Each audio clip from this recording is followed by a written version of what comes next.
Alô, amigos, alô, turma, um grande abraço para todos vocês ligados nesse sabadão. No canal Atenção Vascaínos, logo mais tem jogo, hein? Vasco da Gama e Boa Vista, o segundo jogo do Vasco no Campeonato Carioca 2022. Mas o assunto é um assunto que interessa muito a um torcedor, cada dia mais ligado nas coisas internas do clube, que é a situação financeira, a situação de grana e a discussão que está fervilhando nos corredores de São Januário, a questão da transformação do futebol do Vasco em sociedade anônima. Será que o Vasco tem condição, maturidade para discutir isso? Quanto vale o Vasco hoje? Será que no modelo atual é possível, por conta de tantas dívidas, o Vasco ainda sobreviver? Olha, eu vou trazer um convidado muito especial, alguém que é especialista, alguém que conhece do assunto, tem uma das maiores empresas na área de marketing esportivo, consultoria em negócios, que é o Amir Somoge, que está sempre colaborando conosco e terminou essa semana um trabalho muito interessante da avaliação daquilo que valem os clubes brasileiros, as marcas em cima de valores envolvendo ativos, envolvendo patrimônio e principalmente envolvendo a paixão do torcedor, aquilo que o torcedor pode dar em retorno. Porém, barra dívidas. Muitos deles aumentam, muitos deles diminuem, mas é um estudo extremamente importante, a gente vai discutir com o meu convidado, que é o Amir Somoge, que está aqui com a gente nesse sábado de manhã, para a gente falar um pouquinho do seu estudo. Primeiro, Amir, parabéns pelo seu trabalho, porque eu acho que mais que um trabalho profissional que você faz, você presta consultoria para vários clubes e empresas, é um serviço para um país em que as pessoas procuram a cada dia, em função até dos veículos de comunicação, das mídias sociais, discutir e se inteirar ainda mais desse assunto, porque não é aquela coisa, eu sou só torcedor e deixa para lá e os especialistas que falem. Não, eu acho legal que o torcedor hoje fique por dentro disso, pergunte, queira saber, se interesse, ainda mais um torcedor como o torcedor do Vasco, que tem como característica isso, se preocupar não só com o futebol, se preocupar com o todo do clube, né? O salário pago é motivo de festa, é motivo de comemoração, a contratação de alguém para fazer um estádio novo também é. Enfim, o torcedor do Vasco ele é muito engajado com o clube, ele é muito abraçado com o clube. Eu queria que você falasse um pouquinho desse estudo que você fez, que houve aí um acréscimo, né? Porque foram 25,1 bilhões em 2020 dos valores de clubes, para 25,3 bilhões, eu fiz questão de ler o seu análise da Sport Velho em relação ao trabalho. O Vasco ficando em 11º lugar, era 10º colocado em 2020, teve um decréscimo de 16%, e quando entram as dívidas operacionais, o Vasco sai do mapa. Ele perde completamente esse rótulo de um clube valioso, porque o que ele vale precisa usar-se para pagar as dívidas. Porém, há algo muito interessante, que é a questão da marca. Mesmo de um clube na Série B, o Vasco está entre os 7 maiores, com marcas mais valiosas, cerca de 251 milhões, ali no meio de Palmeiras, de Flamengo, de Corinthians, de Internacional, clubes que estão na primeira divisão e que são gigantescos.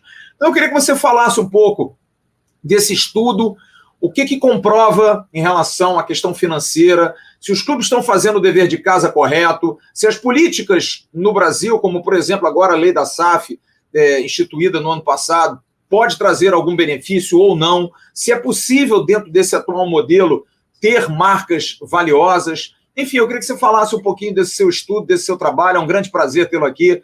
Bom dia, Amir, tudo bem? Bom dia, obrigado, Flávio, pelo convite. Um prazer poder falar com vocês novamente. O estudo ele corrobora um pouco com o meu trabalho, que tenta avaliar além da receita, porque às vezes o clube tem um bom trabalho na categoria de base, na formação de um elenco competitivo, e as receitas não vêm. Mas se você for vender essa operação, exemplo, vou transformar em SAF e vender para um fundo de investimento. Esse fundo vai querer saber não só quanto você fatura, que é importante, mas também outras questões. O Vasco tem o imobilizado dele, que está baixo em relação a outros clubes, mas ele tem um patrimônio que ele pode fazer reformas, melhorar, crescer. Então, esse fundo de investimento vai olhar para o todo. investimento em categoria de base. É bom lembrar que o Vasco evoluiu muito nessa frente, né, de investir na categoria de base por necessidade. Eu acho que um pouco do que o torcedor vascaíno está vivendo é por conta da situação financeira do clube. Então, essa preocupação com a saúde financeira do Vasco está ligado ao que aconteceu com o futebol brasileiro, com outros exemplos. Você vê a ascensão de um Atlético Paranaense, recentemente teve a história do Flamengo, temos essas forças emergentes, Ceará, Fortaleza, Red Bull. Quer dizer, o vascaíno está olhando para isso pensando o seguinte, peraí, o Red Bull está gastando que nem o Vasco no futebol, então o Vasco tem que voltar para a Série A, criar receita para poder competir. Mas o estudo vai além disso, tenta avaliar os clubes. Numa pergunta seguinte, se eu quiser vender o Vasco, 100% dele, ou abrir o capital na Bolsa, quer dizer, quanto valeria, qual seria o valuation do Vasco? Então, os 25,3 bi desse ano versus os 25,1 do ano passado, é sempre bom lembrar que tem 10% de inflação, vai de IPCA. Então, um pouco se explica isso. Mas o mais importante de tudo é que houve uma valorização dos elencos. O Vasco teve o elenco avaliado pelo Transfer Market, assim como outros clubes. Então, como cresce, o euro se valorizou, cresce esse valor, a perda de receita que impactou na marca dos clubes por conta da pandemia, queda da TV, bilheteria, alguns clubes perderam em patrocínio também, não é o caso do Vasco, que vai falar disso. O Vasco cresceu na pandemia em patrocínios, por exemplo. Isso tem valor. Vamos falar disso.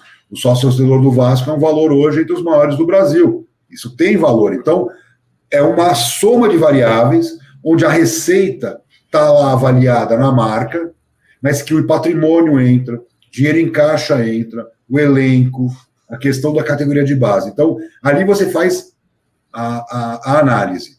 Com relação ao Vasco da Gama, quando descontar das dívidas, não é só o caso do Vasco, né?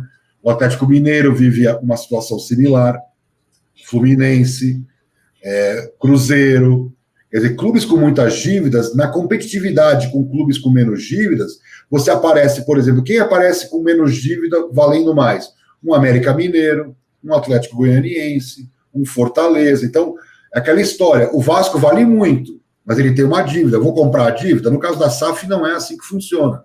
A dívida fica lá no clube social e a SAF é obrigada a usar 20% do orçamento da receita para abater dívida, que o legislador enxergou que essa seria a forma mais saudável para você manter o futebol competitivo sem, eventualmente, ter que cortar na carne. Eu acho que é uma empresa que tem que faturar 80%, né? Já tem um faturamento limitado, mas eu sou favorável, eu estou acompanhando, até queria te perguntar um pouco sobre esse modelo que o Vasco está encontrando internamente, porque o grande desafio da atração do investimento não é só o valuation, não é só o valor da marca, vamos falar mais sobre isso, mas é também a credibilidade, é também passar para o mercado com quem eu vou negociar, que contratos nós vamos assinar, qual é a segurança jurídica.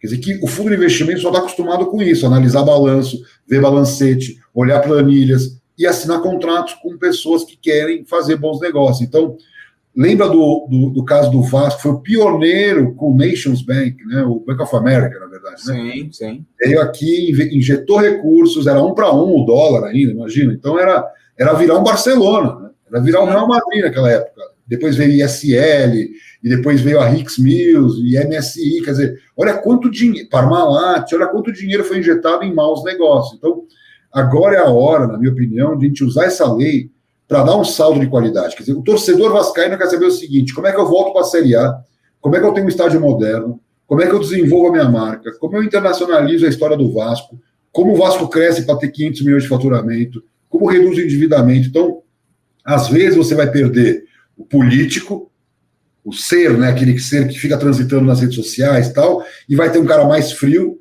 mais calculista, mas que vai olhar para as planilhas e vai falar o seguinte, peraí, o Vasco está entre as maiores torcidas do Brasil e está na Série B, peraí, não, isso não pode acontecer. O Vasco tem que estar disputando com o Flamengo e com o Palmeiras o topo do ranking. Então, é natural que esse investidor vai ficar meio questionando isso. Quer dizer, o investidor que está entrando no Botafogo, ele é gigante. Ele é dono de times importantes, né, com muito dinheiro. Mas ele tem ideia do tamanho do enrosco, né, que é administrar um clube como o Botafogo, com uma dívida de 1 bi, sem faturamento. Olha o tamanho da torcida do Botafogo em relação ao do Vasco. Então, o que eu sinto? Que também esses movimentos de Cruzeiro e Botafogo, que eu entendo o desespero. Eu fui conversar com um conselheiro cruzeirense e perguntei para ele por que o Cruzeiro está dando esse passo nesse momento, pior momento da história do clube, pior valuation da história do clube. Quer dizer, o Ronaldo comprou um clube na baixa. E o Ronaldo é um homem de negócios, eu não estou questionando, eu acho que ele fez o papel dele. Alguém pode dizer, não, mas ele ajudou o Cruzeiro. Mas o que o conselheiro me falou é o seguinte, o Cruzeiro não tem capacidade de caminhar com as próprias pernas. Então a sua pergunta, Flávio, os nossos clubes estão preparados? Não sei. Os que estiverem preparados, o Atlético Paranaense, que está criando um modelo ali próprio, um Atlético Goianiense, sei lá, esses clubes que são mais livres de pressão de mídia, de torcida, tem a sua torcida, mas não é tão forte como qualquer passo que um Vasco, um Flamengo, um Corinthians vão dar. Então, o que eu sinto? Que é interessante também ver os movimentos de Cruzeiro e Botafogo. Estamos vendo que são matérias engraçadas até, né? Porque é a cara do Brasil. O Ronaldo vai lá e compra o Cruzeiro. Aí dá uma semana, começa a surgir os esqueletos, né? Começam a surgir as dívidas que não estavam na compra, né? Porque assim, a dívida é do clube. A SAF vai pagar. Legal, só que é o seguinte, tem um transfer ban aqui que não te permite contratar. Ah, mas o Ronaldo quer contratar um jogador. Não pode, porque a FIFA não permite, está punido. Não, então tem que pagar essa dívida. Então, quem conhece de obra, vai pensando em obra. Obra é assim, começa a obra e começa. Não, mas doutor, tem um problema aqui no encanamento. Doutor, agora surgiu o problema na eletricidade. Chama o eletricista. Nunca o orçamento é o que é o do início. Nunca. É 300 mil a obra, acaba em 400. Não tem jeito, cara. E a compra de um clube, quando você está balizado, por exemplo, em problemas, né, que a lei da SAF fala? Fala páginas e páginas sobre como reestruturar a dívida de um clube que está numa situação dramática, recuperação judicial, centralização das execuções, quer dizer, um monte de texto para falar do problema grave que o Vasco vive, que o Atlético Mineiro vive, que o Botafogo, o Cruzeiro. E não como nós vamos sanear esses clubes com problema, ok. Mas e os bons? O que essa lei traz de realmente muito positivo para esse clube bem administrado? Nada. É uma lei legal, que se ele quiser usufruir, ele pode usufruir. Então, normalmente, o legislador olha muito para esses graves problemas de gestão. Então, foi o que você comentou. Peraí, mas o Vasco vale uma fortuna, poderia valer muito mais, obviamente, mas vale uma fortuna, mas na hora que você desconta a dívida, vale pouco. Então, o que o valuation procura mostrar? Essa grande questão, que nunca foi dada muita seriedade, que hoje, como bem colocado por você, o torcedor está atento, que assim, administrei mal meu negócio durante 20 anos e agora está fazendo falta a saúde financeira, né, Flávio? Agora que o momento é de vender a operação, atrair investimento, criar empresa, o clube está sangrando financeiramente. Então o Vasco está fazendo o quê?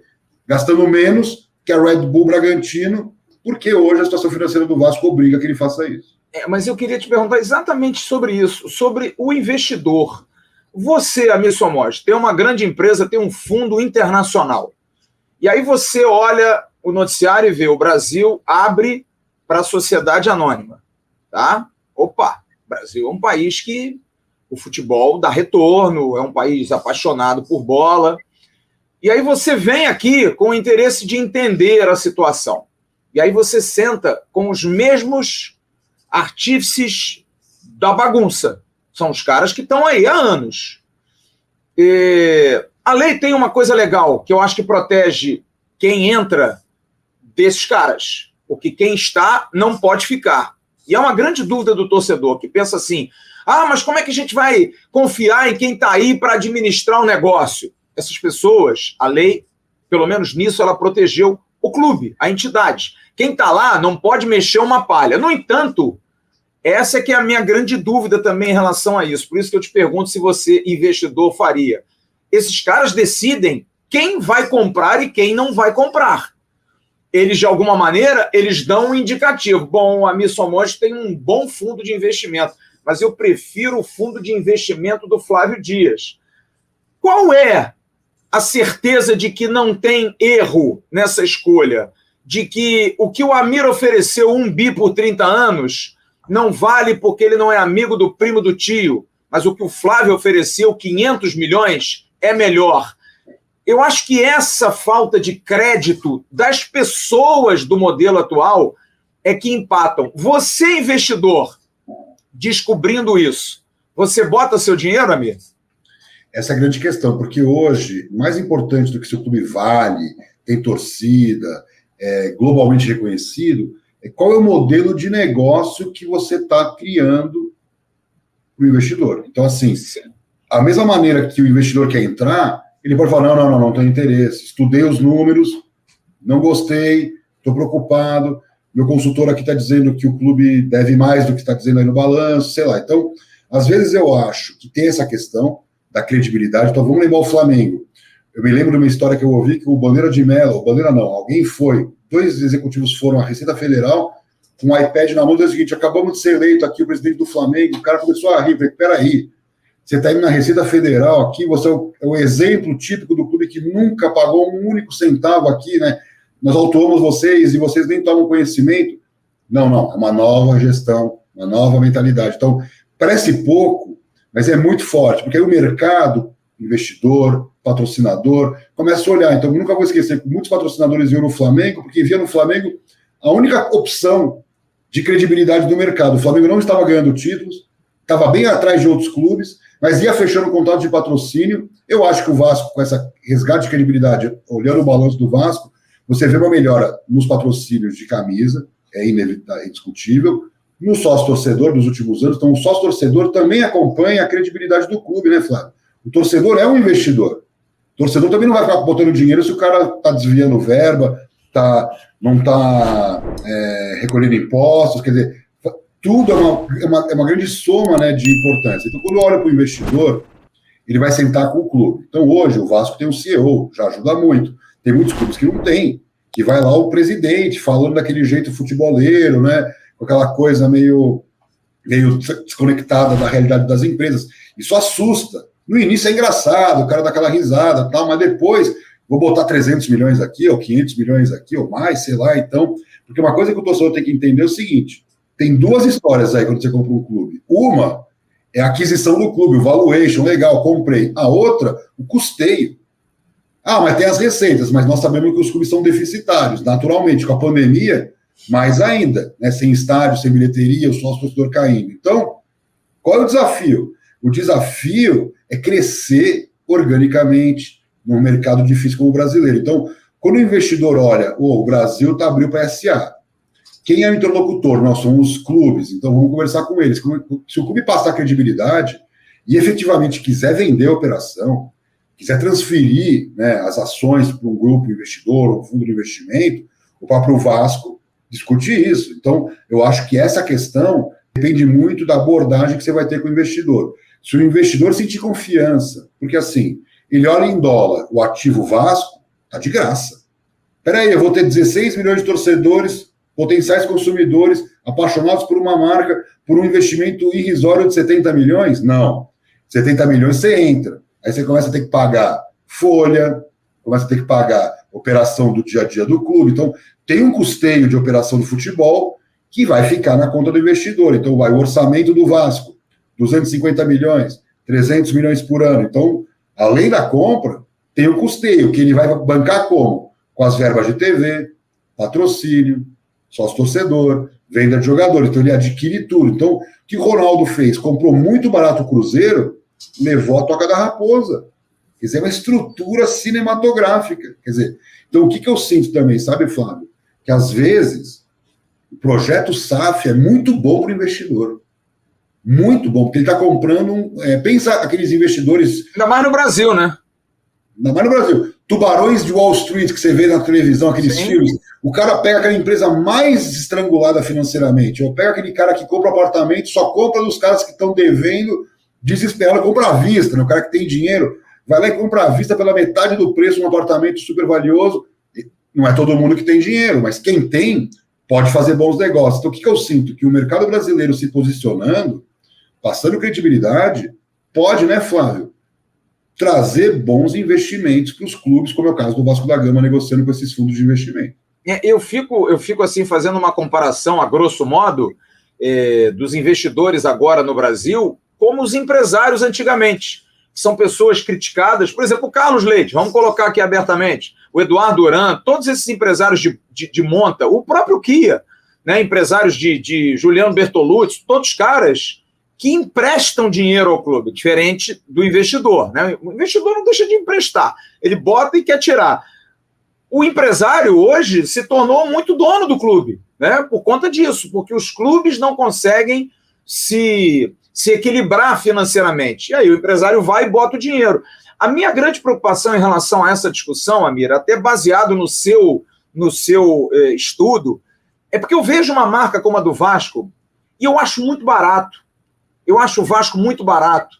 E acho que você pensar num Vasco barato, numa mesa de negociações, e eu queria te perguntar isso, porque eu vou fazer um pouquinho o papel do torcedor aqui, porque a gente é muito cobrado aqui no canal de tomar posições. E eu, mais uma vez, digo, a gente não tem que tomar posições, a gente tem que trazer pessoas como você para que vocês exponham realidades, e eu sou muito humilde em dizer, você conhece muito mais do que eu do assunto, eu estou me inteirando, estou tentando entender, mas eu vejo, por exemplo, um clube que tem dificuldade de fazer arrecadação, que tem dificuldade de conseguir dinheiro, e que aí se vende muito barato, porque o torcedor pensa assim, pô, os caras estão desvalorizando o clube, aí não fazem time, dizem que não tem dinheiro para pagar salário, como se o noticiário fosse o balizamento de um clube em situação pré-falimentar, tá? Como se os gestores atuais pensassem o seguinte, ó, atrasa salário, não contrata ninguém, não dá $150 mil por empréstimo de um centroavante da seleção do Paraguai, como foi o Vasco, porque aí dá para mostrar que a gente está na pindaíba e aí vai passar a situação. Você acha que isso pode acontecer? Você acha que, de alguma maneira, os dirigentes, diante das suas incompetências, porque eu digo isso aqui no caso do Vasco e nos demais, a minha preocupação é que a SAF não seja a salvação do clube. A minha preocupação é que a SAF seja a salvação de mandatos. Pessoas que não conseguem gerenciar o clube e que dizem a SAF é a solução. Eu falei essa semana aqui no canal, e se não der certo a SAF, como é que faz? Se não passar no conselho, acaba o clube? Porque me dá a impressão de que não há uma alternativa, não há um plano B. Como é que você vê essa situação do desespero, das marcas tão valorizadas, da facilidade dos investidores aqui no Brasil, diante de um mercado tão pujante? Porque eu acho que o Brasil, comparado a mercados importantes na Europa, eu acho que os Estados Unidos é um business diferente. Eu acho que o Brasil é top. O Brasil é Itália, Espanha, é Inglaterra, em termos de consumo do futebol. No entanto, se dá ao consumidor zero importância, diferente do que se dá na Europa. Você acha que essa desvalorização é proposital para que se salvem mandatos ou não? Você vê boa intenção das pessoas? Não, a gente está mostrando realmente que a situação é uma nova alternativa, vamos botar bilhões do clube, equacionar dívidas, fazer grandes times, melhorar patrimônio, a própria vida do torcedor vai melhorar. Qual é a tua opinião sobre essa desvalorização dos clubes brasileiros, até baseado no teu estudo, Amir? O estudo ele conclui de forma muito clara que os ativos estão subaproveitados, que a receita é muito baixa, que as marcas são muito baixas. Na minha visão, as marcas deviam valer muito mais que o elenco, até do que os imobilizados, né? Porque um país de 200 milhões de habitantes, que pelos meus dados aqui é a segundo gerador de audiência em Copa do Mundo. Então, assim, audiência na Copa do Mundo, 3,5 bilhões de pessoas. Primeiro, China, tudo bem, é o maior país do mundo. O segundo, Brasil. Não é Estados Unidos, não é Rússia, não é Indonésia, não é Índia. É Brasil. Então, assim, nós somos porque nós não temos basquete tão forte. O vôlei, tudo bem, é mais forte, mas em termos de consumo, é futebol, futebol, futebol e futebol. Nenhum país do mundo é assim. Até a Argentina, que é apaixonada por futebol, tem mais 3, 4 esportes importantes. Então, eu sou contra, tá? Eu não acho bonito isso, eu acho feio. Eu acho que o brasileiro tinha que ter 4, 5 esportes que todo mundo jogasse, que nem na época da escola. Assistir handebol na TV, por que não? Vôlei. Lá na Argentina eles jogam hóquei sobre patins, a gente podia ter o futsal, quer dizer, cada um com o seu esporte, né? Hoje o futsal na Argentina é super forte. Então o que eu quero dizer? É futebol, futebol, futebol. Então nós não temos direito de não ser bom no futebol. Então quando a gente vai falar em venda de jogador, a gente é bom. Legal, ninguém discute que o jogador brasileiro é bem avaliado e tal. Agora vamos pegar o caso mais emblemático do Vasco, Felipe Coutinho. O que o Vasco recebeu pelo Felipe Coutinho na hora da venda é insignificante perto do que ele se transformou. Né? Então, não estou dizendo que o Vasco vendeu mal. Vendeu, legal. Agora, perto do que o Liverpool vendeu, Não é nada, quer dizer, o que caiu aqui na conta do Vasco, o mecanismo de solidariedade às vezes é maior até do que a transferência. Então, chega a ser louco, né, Flávio? Que assim, até naquilo que nós somos bons, que é a formação e venda, quando você compara com o time europeu, porque a vitrine do futebol europeu, a estrutura do futebol europeu, aí vamos voltar para a nossa discussão aqui. Como eu monto uma Premier League aqui no Brasil? Vamos lembrar que a Copa União foi criada em 87, 5 anos antes da criação da Premier League. Quer dizer, a gente teve nossas oportunidades. Depois, a lei Zico, 93, que não falava de clube-empresa, mas que tentou, 93, um ano depois da reestruturação da UEFA e da própria criação da Premier League. Depois, tivemos, 98, Lei Pelé. 2003, Lei de Moralização do Futebol. Time Mania, Profute, para só agora a gente estar discutindo a atração de capital internacional, por exemplo, no futebol. Então, o que eu acho que nós temos que fazer? Na minha opinião, olhar o futebol brasileiro exatamente como esse mercado que tem que se expandir, não tem como a gente ficar vivendo só do Brasil, mas tem 200 milhões, mas tem, sei lá, 80 milhões de brasileiros que vivem necessidades básicas, então não são 200, não é que nem na Espanha, que todo mundo pode consumir um pouquinho de futebol, não, no Brasil, quer queira, quer não, o torcedor apaixonado que está hoje nos assistindo, consome futebol pelo YouTube. Às vezes ele não tem nem dinheiro para ter uma TV por assinatura ou um streaming, e é lá no YouTube que ele vai consumir. Então, o que o clube tem que entender? Que nós temos que trabalhar outros mercados consumidores. Então, o Vasco da Gama é Portugal? Legal. Está vendo o rival dele dominar Portugal. O Vasco da Gama é muito mais Portugal que Flamengo, mas por questões estratégicas dos treinadores, o Campeonato Carioca vai ser transmitido em Portugal. Olha que loucura, o Campeonato Carioca. Quer dizer, que para um português, tudo bem, nós somos só portugueses, é muito brasileiro que mora lá, mas assim, um campeonato que, teoricamente, não tem potencial de internacionalização. E o Vasco vai estar lá com seus jogos, imagina um Vasco e Flamengo.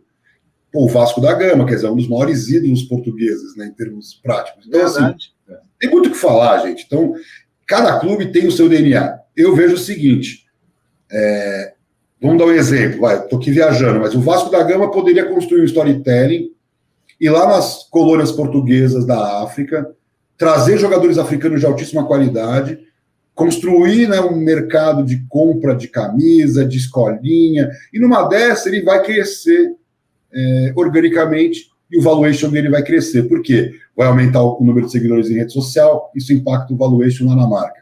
Vai aumentar a receita internacional, isso impacta em receitas da marca em dólar. Se ele construir uma estrutura, por exemplo, própria, vai aumentar o seu ativo em dólar. Então, imagina como deve ser barato. O Chelsea tem CT na África, o Olympique Lyon tem CT na África. Por quê? Eles já perceberam que o africano vai dominar uma ou duas posições dos 11, né? No mínimo. E a mão de obra é barata, né? E é barato um jogador africano, né? Um jogador africano ganha o quê? 2, 3 mil dólares, às vezes, por mês. Não ganha mais do que isso, né? Então, o que eu quero só mostrar é que, assim, às vezes o Vasco vai ter que olhar para dentro da sua marca. Pô, eu não quero ser português. Não tem como, tu muda de nome. Né? Então, por que não ser o grande time lusófono, né? Fora de Portugal? Então, estou só dando ideias, porque o Palmeiras podia fazer isso com a Itália e não faz. A Itália é um dos maiores centros do futebol mundial. O Palmeiras podia ser o dominar. Só ele não precisa, eu digo assim, o Vasco, assim como o Palmeiras, não vão ter que inventar nada. Contar a sua história, falar das suas tradições, do porquê que o Vasco da Gama surgiu com esse nome, e isso vai tocar o coração de qualquer pessoa, não só em Portugal, como em outros mercados. Então, o que eu sinto, sabe, Flávio? Que agora é a hora também, e é por isso que no estudo eu coloquei no final as tendências de marketing, está na hora também dessas empresas que vão ser criadas pensarem o marketing de forma maior. Quer dizer, o que faz um clube europeu hoje, com pouca torcida, dominar o mundo, que é o caso, por exemplo, do Barcelona, tem menos torcida que o Vasco. O Barcelona, na Espanha, tem menos torcida que o Vasco no Brasil. Como é que o Barcelona tem 300 milhões de torcedores no mundo? Quer dizer, construiu isso com muito mérito. E essa é a grande questão.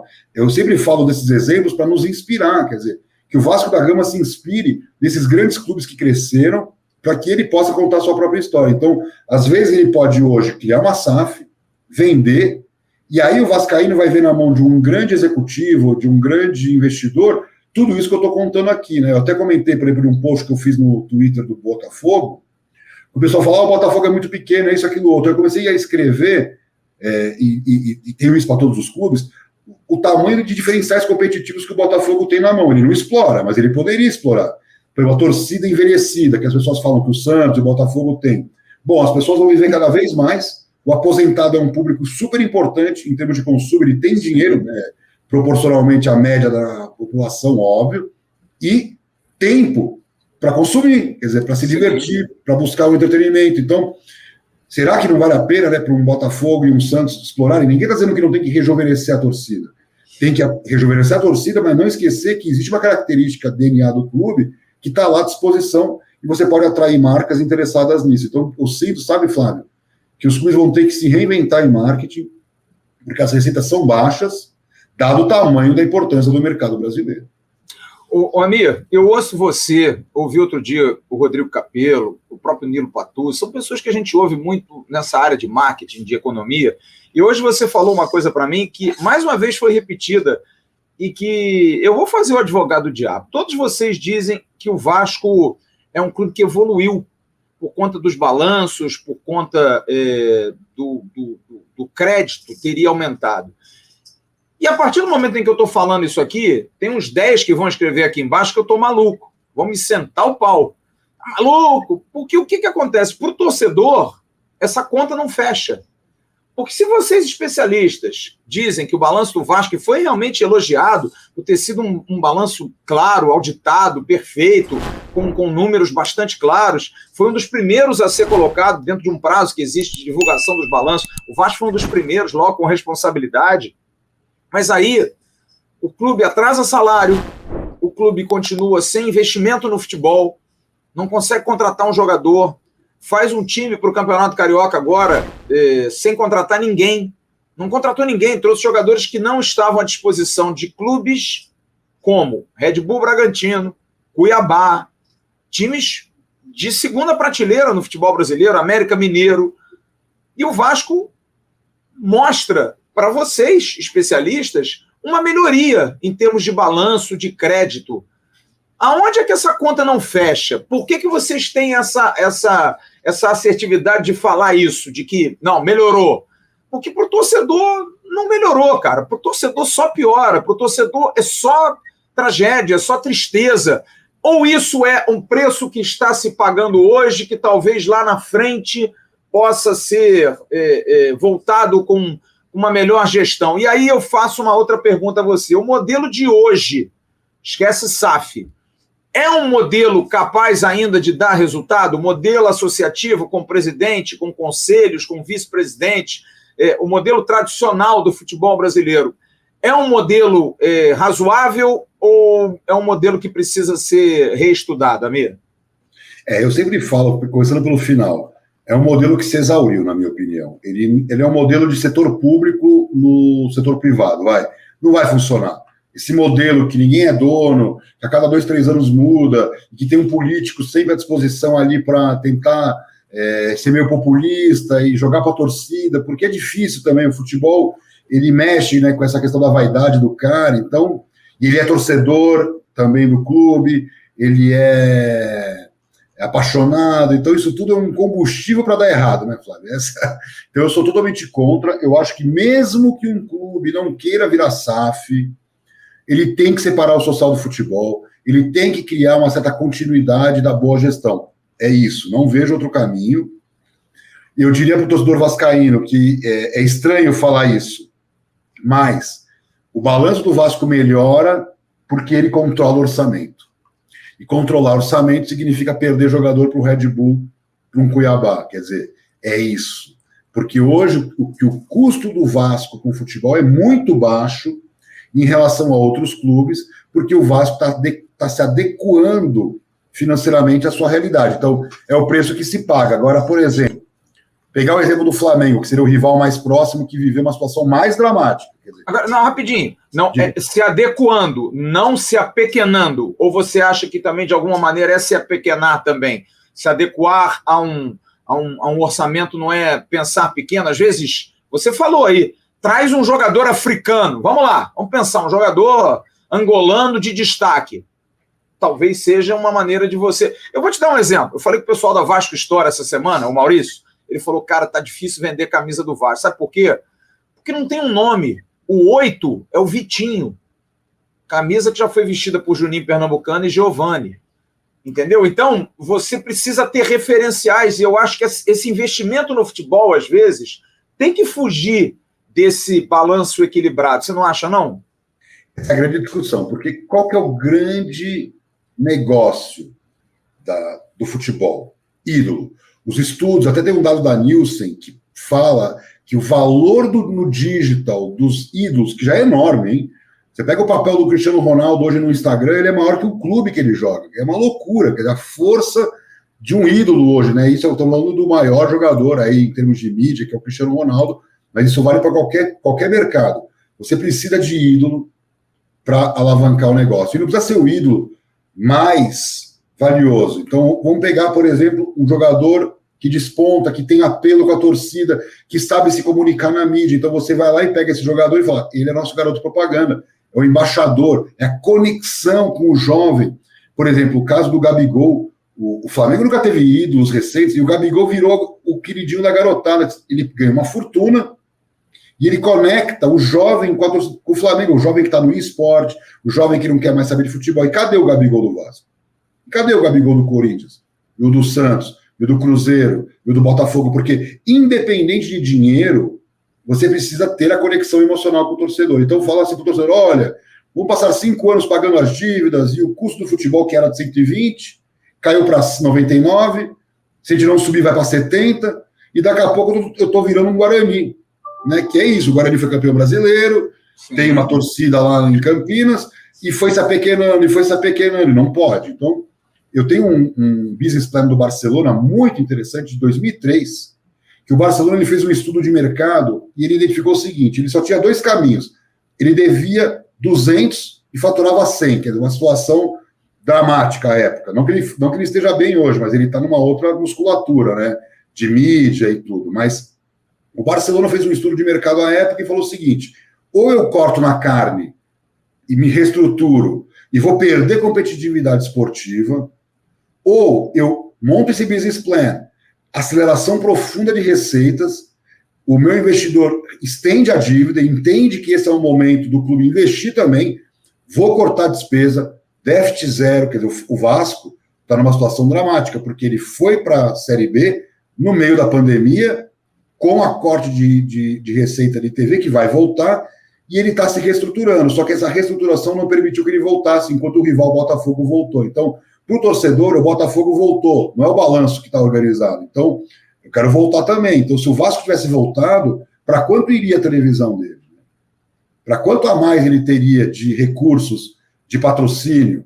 Quanto mais ele podia aumentar em sócio torcedor? Então, essa conta, ninguém está falando para hipotecar o futuro do clube, ninguém está dizendo para perder o controle, mas qual seria a alternativa a um jogador barato? A África ou a América Latina? Pegar um jogador pronto que sirva como o grande embaixador dessa nova geração de jovens que estão despontando, mas que precisam de uma liderança técnica e uma liderança, por que não, até de marketing, né? De falar, de dar entrevista. Quer dizer, os grandes jogadores também são aqueles, não só que vendem camisa, mas que dão uma entrevista na hora que o time não sobe para a Série A, ou que na hora que ele tem uma derrota vexatória para um arquirrival.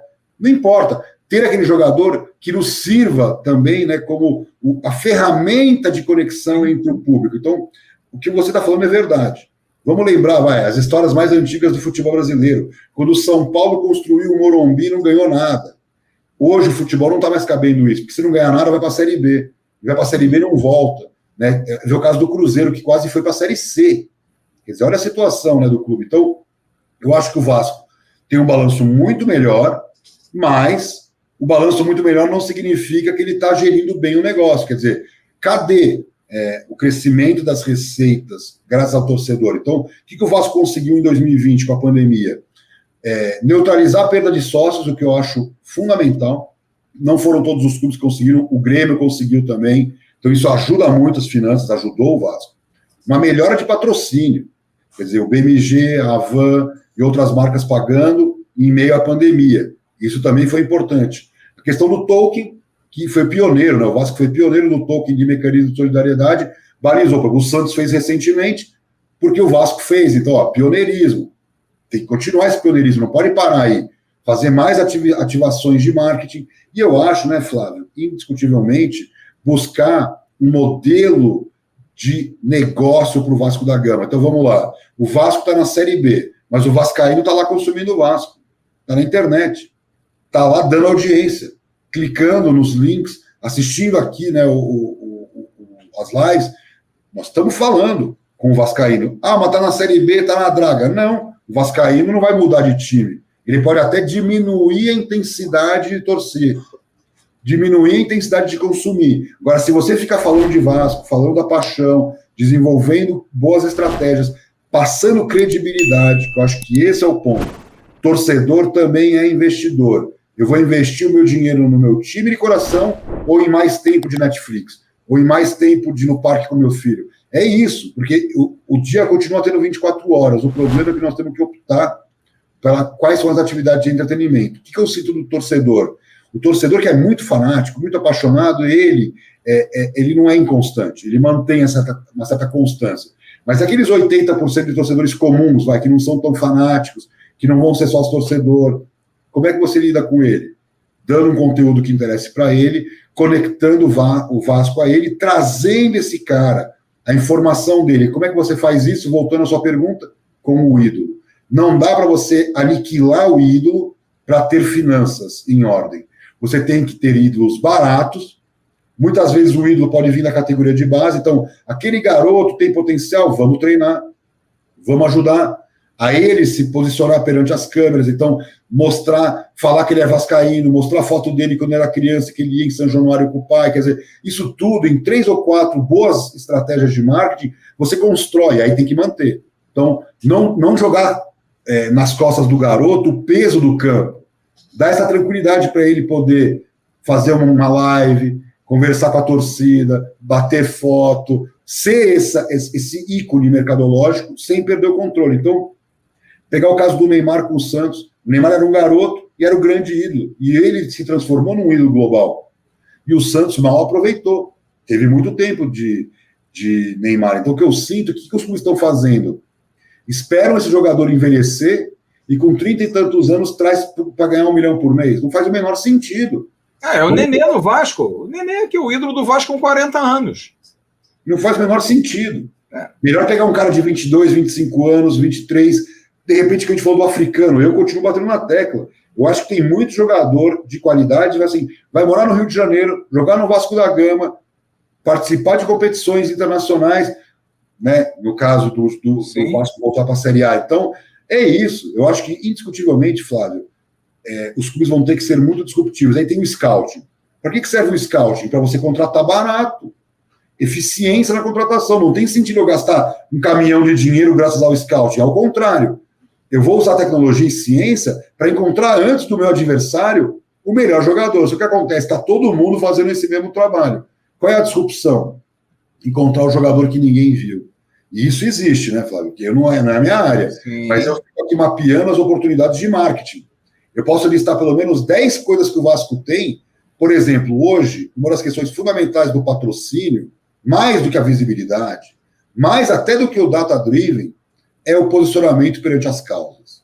E aí, meu amigo, o Vasco vai deixar todo mundo para trás, porque não tem time com mais propósito no futebol brasileiro do que o Clube Regatas Vasco da Gama. Quer dizer, vai comparar o Vasco com o Fluminense? Pô, não dá. Vai comparar o Vasco com o Corinthians? Não dá. O Vasco foi o que aceitou o primeiro jogador negro, o que sempre trabalhou, né, com essa questão forte das suas tradições democráticas, foi uma força democrática do futebol brasileiro. Muito antes, né, de ser campeão, muito antes de dominar a Libertadores da América, o Vasco já tinha isso no seu DNA. Eu te pergunto, quantos patrocinadores não gostariam de estar associados a isso? Sem dúvida. Isso não é esforço. Não vai ser um esforço que o Vasco vai ter que fazer para inventar uma história. Aquilo ali é parte do DNA. E todo vascaíno que se preza dá muito valor a isso, né? Então, um jogador negro com a camisa do Vasco representa muito mais do que gols e títulos. Representa a liberdade, a democracia. Então, o que eu sinto, sabe, Flávio? Que o clube se apequenou tendo uma história gigante por trás. É como o Barcelona, que era muito menor que o Real Madrid, e hoje o Barcelona, graças à história do Messi, que é um clube, que durante a Guerra Civil Espanhola, o Franco só permitiu os jogos do Barcelona, não podia falar catalão, não podia ter a cultura, mas podia ter o jogo porque ele queria ir lá com o Real Madrid para vencer o Barcelona dentro do Camp Nou. Era esse o objetivo, o único. Porque ditador que é ditador adora ter seu time de estimação. O que aconteceu? O Barcelona se transformou na única referência catalã para lutar contra a guerra civil. Se transformou num gigante local, não era global. Mas aquilo ali é um DNA que não se dissolve, não se perde. Então, por que o Vasco não pode ser a mesma coisa? Aí o Barcelona pegou essa história linda e se converteu no Mask um clube, lá atrás. Aí foi lá em 2003 que eles criaram roupagem, como eu brinco, uma roupagem de McDonald's com uma história maravilhosa, né? Eles deram bonés Mask um clube, camiseta Mask um clube, vai para a África, investe em projetos sociais. Quer dizer, por que o Vasco não pode ir lá na África fazer um projeto social importante, captar bons jogadores e vender a imagem do clube que primeiro preservou a negritude no futebol na América Latina, por exemplo? Então, o que eu quero falar com tudo isso, sabe, Flávio? Que às vezes está lá nos livros todo o potencial de marketing de um clube que fica lá relegado a um segundo plano, a uma coisa marginal, quando o propósito hoje é o principal valor quando se fala em busca de patrocínio por grandes marcas. Amir, a gente já está indo para o final. Eu queria fazer uma última pergunta a você em relação ao modelo. Porque eu vi também no seu estudo, você colocou aqui investimentos em clubes que hoje são clubes que têm donos. O Chelsea, um investimento de 90 milhões e que hoje vale 3 bi de dólares, 33 vezes mais. O City, 250, hoje valendo 20 vezes mais, 5 bilhões. O PSG, 110 milhões, um clube de anos 70, tão novo, que hoje vale 23 vezes mais, 2,5 bilhões. Você colocou o modelo do Bayern de Munique, que é um modelo muito interessante, que é um modelo que eu também valorizo muito pelas pessoas, porque eu acho que o problema do Vasco são as pessoas. São as pessoas que operam, tá? Eu vejo o Bayern de Munique, no marketing tem um especialista, mas tem um ex-atleta, alguém que vai dizer como se comportar, porque ele conhece o torcedor do Bayern de Munique. Nas finanças, tem alguém formado que também foi ex-atleta, ou que conhece os meandros do clube. Eu acho que é um modelo bem bacana.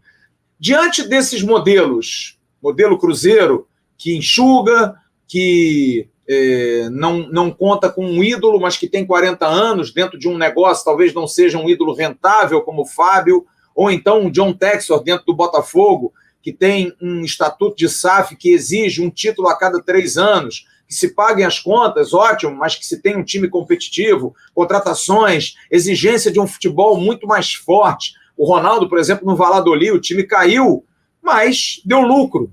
Não quer dizer que ele não queira voltar com o Valladolid para a primeira divisão. São modelos muito diversos. Vamos para o caso Vasco, por favor, que é o nosso fogãozinho a lenha aqui. Qual é o modelo, na opinião do especialista Amir Somós, com um coração livre, tranquilo, para o Vasco se salvar? É a SAF? É a manutenção do atual modelo, mas com gestão profissional, com investimentos fortes? Ou não, é a manutenção desse modelo com tradição, com história por cima de tudo? Qual é? Ou então buscar grandes patrocínios, ter um baita time de marketing que faça alavancar a marca do Vasco com milhões entrando e conseguir pagar a dívida assim? Ou não? Ou se manter o que está hoje dentro de uma paciência de que o que em 5 poderia se resolver, 5 anos, talvez só se resolva em 10, mas vai se resolver. Qual é o modelo, na sua opinião, ideal hoje para o Clube de Regatas Vasco da Gama, Amir? Olha, eu vou falar a minha visão pessoal. Eu acho que esses grandes clubes de torcida, porque assim, falar que o Ituano ou o Cuiabá vai virar empresa me parece óbvio, eles não têm muito para onde caminhar, não tem torcida, não tem um potencial de marketing, de mídia. Então, o caso do Botafogo e do Cruzeiro, de novo, estão numa situação financeira pior que o Vasco da Gama. Então, a dívida do Cruzeiro é maior que a do Vasco. A dívida do Botafogo é maior que a do Vasco. A torcida do Cruzeiro é menor que a do Vasco. A torcida do Botafogo é menor que a do Vasco. Então, peraí. O Vasco não pode fazer o mesmo negócio que o Cruzeiro. Não pode, porque seria copiar um clube menor em termos de torcida e numa situação financeira pior. Então, o que eu acredito para o Vasco da Gama? Virar SAF para se separar o futebol do social, onde o clube Vasco da Gama, por enquanto, pode ser dono de 100%, e sentar com esses fundos, conversar com eles, apresentar o seu business plan, falar o seguinte: o Vasco da Gama nos próximos 3 anos vai voltar para a Série A, vai faturar tanto, a dívida vai cair em tanto, a situação financeira do clube se resolve, mas qual é a grande questão, né, Flávio? Ser verdade. Que daqui a 2, 3 anos, ele efetivamente, então o business plan do Barcelona, ele antecipou resultados. Veio o Ronaldinho, aumentou, né, o impacto, eles não consideravam que o Ronaldinho ia ficar dando chapéu no meio do Camp Nou, eles não consideravam isso. Eles sabiam que o Ronaldinho vinha para resolver, mas não para resolver no nível de marketing que aconteceu, é o futebol. Então, às vezes, você consegue, tendo boa administração, recuperar o investimento mais rápido, dando muita satisfação ao investidor. Essa história de ser campeão, todo ano, a cada 2 anos, a cada 3 anos, depende mais da administração do que do futebol. Porque se você pagar salários em dia, quer dizer, pega o Red Bull, não deve para ninguém, paga tudo em dia, não tem pepino surgindo a cada 2 minutos, né, que é o caso, bloqueio de conta, aí não pode contratar, transfer ban, quer dizer, cada clube com a sua história. O Red Bull não tem esse problema. Então, aquele mar tranquilo, ele vai indo tranquilo, navegando tranquilo e crescendo. É isso que o Vasco precisa. Tranquilidade. Com 15, 16 milhões de torcedores, é só trabalhar bem feito. Então, o que eu sinto, sabe? Passa a credibilidade. Senta na mesa para conversar com esses investidores, já como SAF. Não, você pode vender 20% do Vasco da Gama? Posso. Vamos sentar e vamos conversar. Eu quero 100% do controle. Não, o estatuto não permite, por exemplo. Então, o estatuto do Vasco não quer hoje copiar o modelo do Botafogo. Um exemplo. Eu gosto do modelo alemão.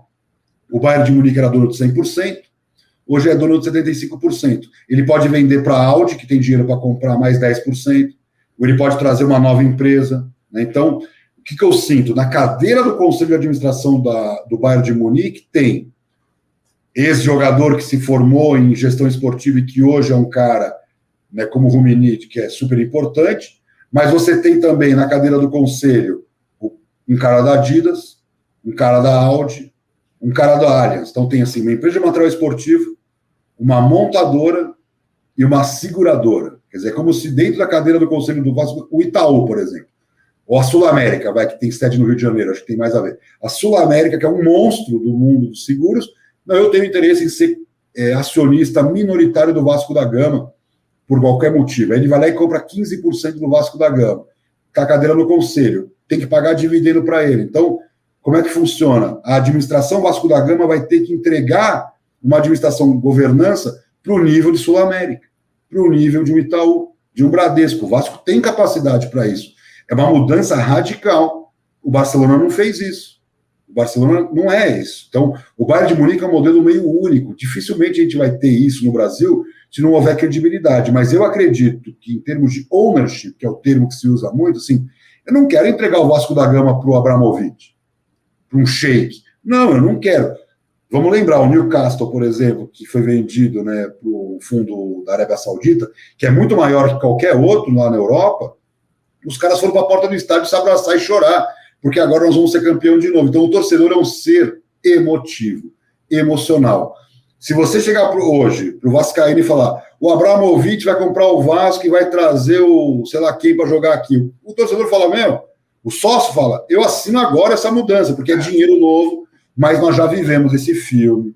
O Vasco da Gama, após Bank of America, foi um Vasco da Gama que ficou muito rico, foi campeão, e que depois se virou esse passivo de 600 milhões. Né? Então também não adianta a gente tapar o sol com a peneira. Dinheiro fácil, sem boa gestão desse recurso, vira dívida. A gente sabe, vai contratar os melhores jogadores, vai pagar um monte de jogador pagando 1 milhão, vai ser campeão, mas não tem um shake.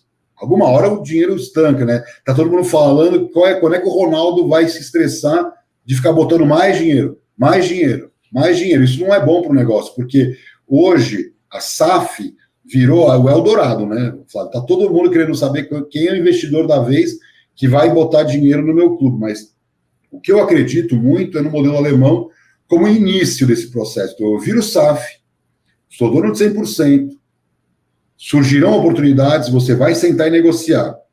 Se o estatuto liberar 100% da venda, aí você vai ter muito mais interesse. O que eu escuto diariamente é o investidor quer controle para poder tomar as decisões à maneira dele, mas não vai poder mudar a sede de São Januário, não vai poder mudar as cores, não vai poder mudar a logomarca, não vai poder mudar um monte de coisa. Então, e o investidor vai ser um cara que vai entender o seguinte: se eu mexer na cor do Vasco, acabou a minha relação com a torcida. Sim. Se eu mexer na cor, na história, no hino, na bandeira, não. Eu tenho que incorporar isso ao meu negócio e entender. Vamos dar um exemplo. O Liverpool, o Borussia Dortmund, tiveram problemas com a torcida porque começaram a subir o preço dos ingressos. Fizeram as contas e falaram o seguinte: não, o torcedor tem como pagar. O que o torcedor falou? Não tenho condições de pagar. Eu quero um time competitivo, eu quero o ídolo, falando de Europa, hein? Libra. E o cara falou: não tenho como pagar 60 libras por jogo. Não tenho, porque o salário mínimo na Inglaterra é 2.000, 2.500 libras. Como é que o cara vai pagar 100 libras, 200 libras cada vez que vai para o estádio? Não dá. Então, o que acontece? Teve até no caso do Borussia Dortmund, eles jogaram bolinhas de tênis no gramado.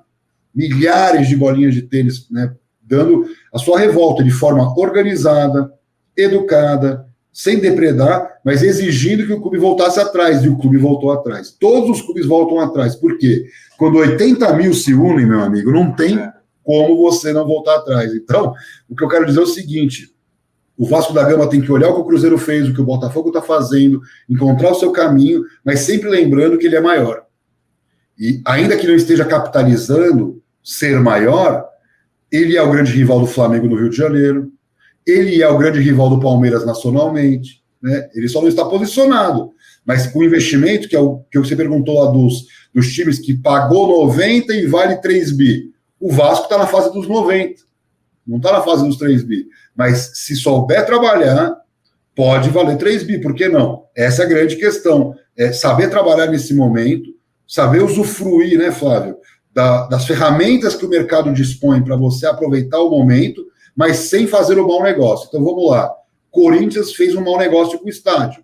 Flamengo ficou de boa. Não, eu vou usar o Maracanã aqui, fico com a bilheteria, sócio torcedor, sem dívida. E o Corinthians sangrando. Inter ficou com um pedaço do Beira-Rio. Grêmio preferiu ser sócio da OAS e hoje não tem receita de bilheteria. Então, de novo, cada clube seguiu seu caminho. Aqueles que foram mais conservadores na análise, o Flamengo foi extremamente conservador. Não vou ser. Agora ele pode falar que está gerenciando o Maracanã, mas lá no início não teve conversa, o Flamengo queria participar do consórcio, não deixaram.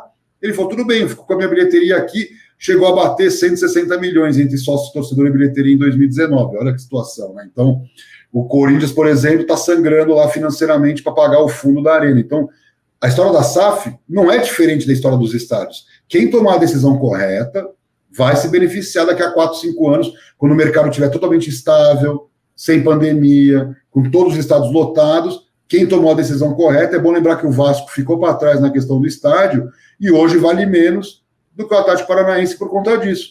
Se o Vasco fosse o estádio da Copa, vamos lá. Se São Januário fosse o estádio da Copa, vamos lá, reformamos São Januário igual fizeram com a Arena da Baixada.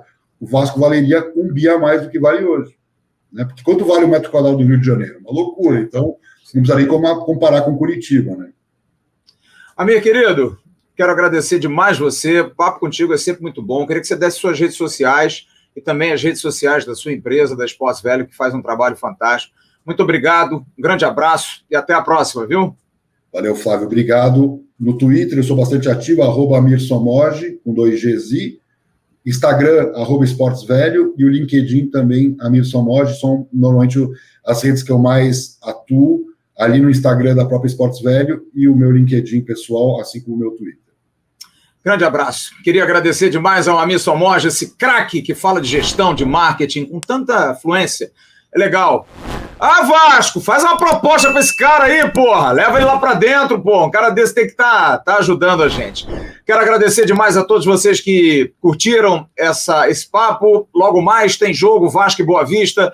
A gente logo mais vai estar com o nosso pré-jogo. Depois a gente curte a partida, o nosso sofrimento diário. E depois vem o pós-jogo. Grande abraço, um ótimo sábado para todos vocês. Fiquem com Deus. Tchau, turma.